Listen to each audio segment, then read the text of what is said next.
Oke, jadi di hari ini ya, hari pertama di minggu kedua, bulan kedua, pada 18 Juli, kita mempelajari tentang React.js nih, udah mulai. Yang sebelumnya kita mempelajari tentang HTML dan CSS basic di minggu pertama.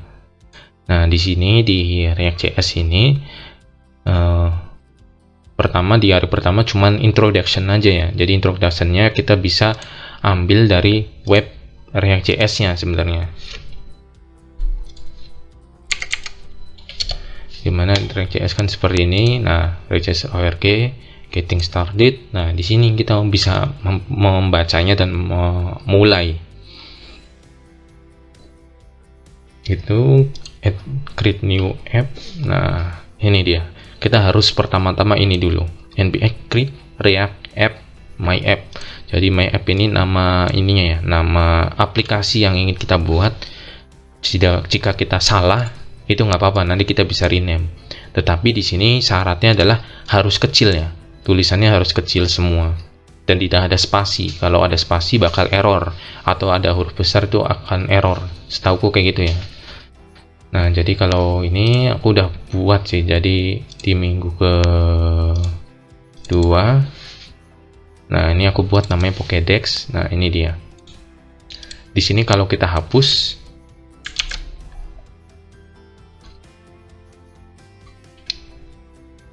kita buat dari awal aja ya.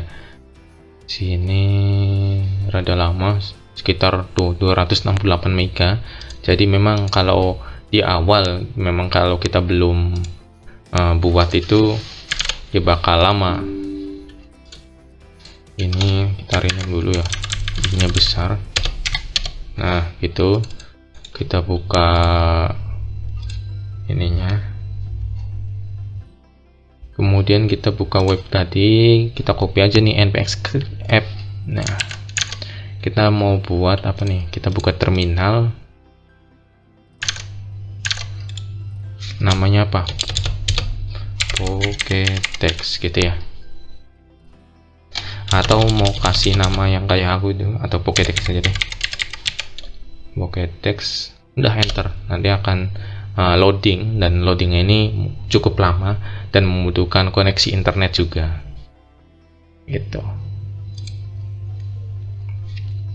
Nah, ini kisaran waktunya berapa menit ya, 5 menit, tergantung ini sih spek dari laptop, kecepatan internet, dan yaitu mungkin itu aja sih, dipengaruhi oleh itu aja.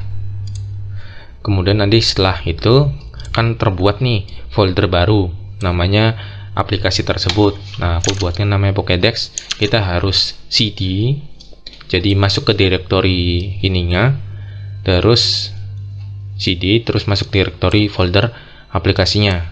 Nah, kemudian npm start untuk memulai apa ya, merunning apa sih, project React.js kita gitu, merunning gitu loh. Kalau misalkan tadi di index HTML kan kita bisa pakai live code ya, nama extensionnya. Kita klik kanan, open live code, sehingga tampilannya akan muncul seperti yang aku praktekkan di video sebelumnya, itu tentang HTML CSS gitu kan. Itu aku menggunakan ini Go Live, ini live server namanya. Nah, tapi di sini kita sudah disediakan servernya, kita tinggal npm start. Kalau mau stop tinggal Ctrl C gitu ya untuk berhentiinnya.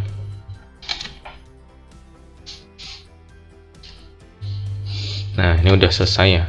Kita harus masuk cd, kemudian kita pilih tab aja agar memfilter folder apa yang ada dalam minggu 2 ini.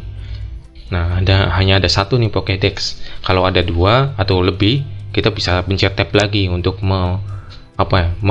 mengisi folder otomatis ini. Tab. Nah, kita enter ya. Kemudian baru nih npm start. Nah, ini baru dimulai. Kita merunning project si React.js kita.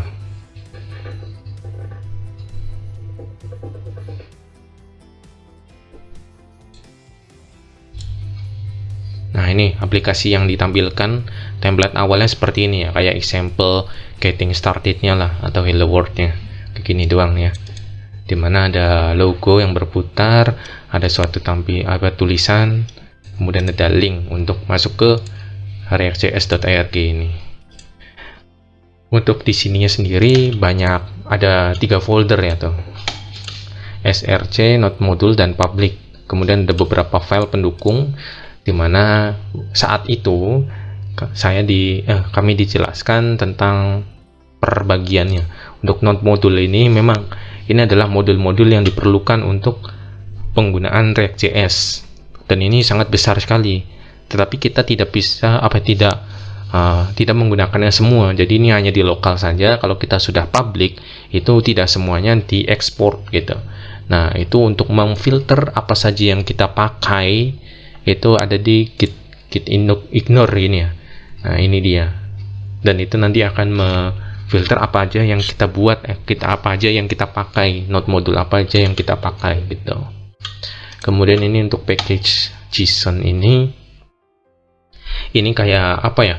Ya template awal di suatu project untuk bahwasannya kita tuh telah menginstal apa aja sih, di situ ada apa aja sih. Kayak di sini ada dependensi untuk kayak library tambahan, library yang digunakan untuk suatu project ini. Ada React DOM, React Script, Web Vital. Nah, itu yang diperlukan dependensinya. Kemudian juga ya hal-hal lain juga seperti itu ya, ditampilkan seperti ini dan tidak dijelaskan secara detail juga. Jadi intinya dalam satu project ini ada 4 dependensi yang diperlukan. Kita bisa menginstalnya satu-satu, tapi itu kan bakal ribet. Nah, ada cara singkatnya ya tadi, menggunakan npx tadi. Itu sudah otomatis menginstal 4 dependensi ini gitu. Kemudian untuk package ini juga sama ya, sama seperti ini.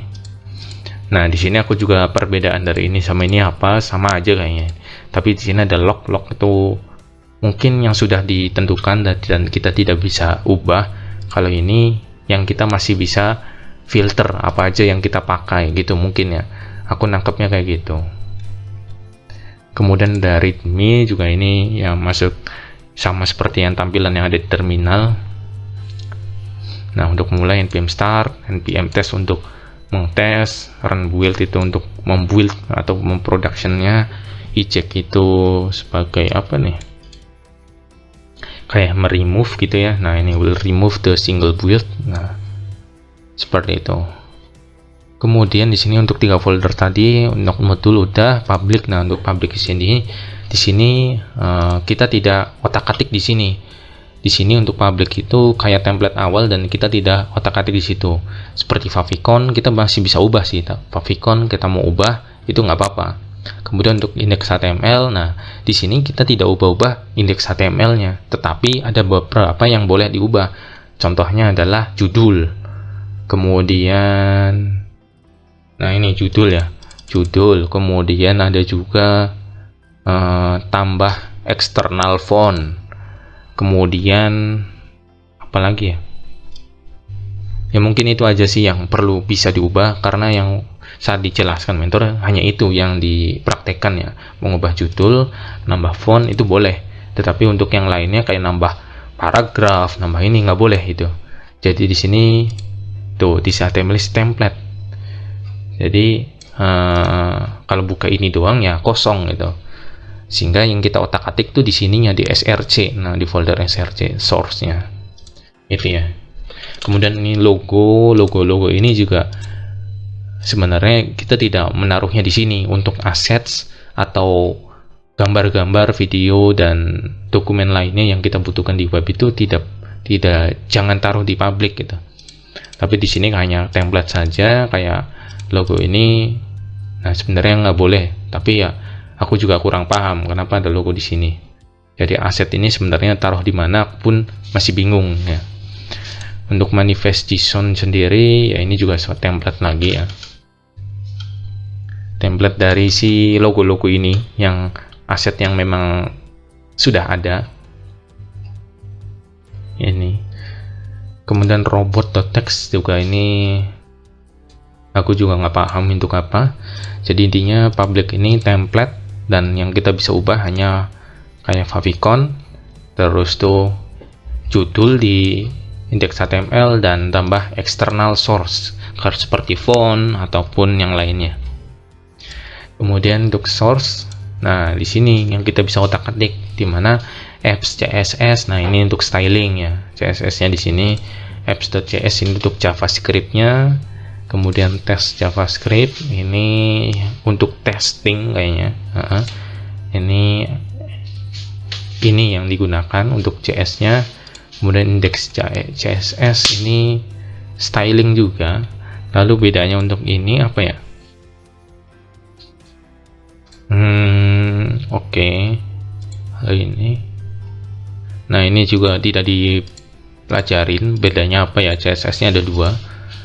Kayaknya ini untuk aplikasi, kalau ini untuk si styling di HTML tadi, dimana HTML tadi itu akan diotak-atik melalui DOM-nya. Jadi menggunakan ini React DOM itu sudah mengambil semua yang ada di dokumen HTML gitu. Nah kita bisa otak-atik tuh, jadi bukan otak-atik di HTML-nya, tapi kita menggunakan DOM. Dan itu harus dipelajarin lagi tuh, gimana cara selektornya, gimana cara manipulasinya, kemudian cara apa ya, eventnya di situ kan banyak ya, dan sebagainya. Jadi untuk DOM sendiri itu ada playlist khusus kalau nggak salah di WPU, dan itu juga sedang aku pelajarin karena itu penting banget untuk si React.js ini. Jadi HTML ini kita tidak otak-atik, tapi kita manipulasi dalemannya, daleman HTML-nya melalui DOM tadi yang menggunakan JavaScript. Kemudian logo, ini logo SVG kalau nggak salah. Nah ya, logonya tipenya SVG, kalau kita buka seperti itu ya. Ini juga template-nya, ini template. Udah, mungkin itu aja ya. Jadi yang kita otak-atik nanti bakal banyaknya di index.js. Kemudian untuk styling ini, kemudian app.js gitu ya. Jadi oh iya, kalau app.js tauku ini dan CSS ini kayak template awalnya itu, utamanya kayak kalau di HTML tuh dokumennya atau rootnya. Terus kita bisa otak-atik tuh di indeksnya nih, ini sama ini. Gitu. Nanti kedepannya untuk di hari kedua, yaitu hari ini, akan mempelajari tentang functional component, dan itu mungkin akan dijelaskan lebih detail tentang masing-masing tadi ya, file-file tadi. Mungkin gitu sih. Terus di hari ketiga mungkin nanti kami akan belajar tentang HTML yang kami buat, yang sudah kami buat itu HTML CSS pada minggu pertama. Itu kita akan transform atau transformasi, atau kita ubah ke JSX. JSX ini ya tipe data untuk si React.js ini ya. Jadi itu menurutku, tapi ya nanti ke depannya aku kasih videonya juga. Oke, jadi itu yang dipelajari di hari pertama, hanya seperti itu. Dan kita hanya bisa ditugaskan menampilkan kayak gini dan mempelajari lebih awal tentang functional component, agar di hari kedua ini ya, sebelum kita mempelajari ini kita sudah tahu.